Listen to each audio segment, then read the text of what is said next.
आमचा प्रश्न आहे, नुकतेच लोकसभेने त्रिभुवन सहकारी विद्यापीठ स्थापन करण्यासाठी एक विधेयक मंजूर केले.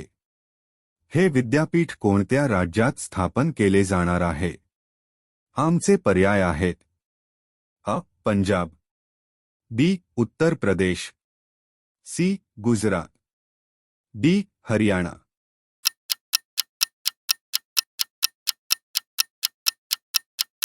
आमचा योग्य उत्तर आहे सी. गुजरात.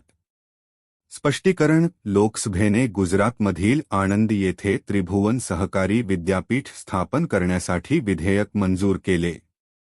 हे विद्यापीठ भारतातील सहकारी चळवळीचे प्रणेते त्रिभुवनदास पटेल यांच्या नावावर ठेवण्यात आले आहे. अशाच माहितीपूर्ण व्हिडिओंसाठी आमच्या जमीर सर यूट्यूब चॅनल सबस्क्राईब करा आणि व्हिडिओला लाईक करायला विसरू नका.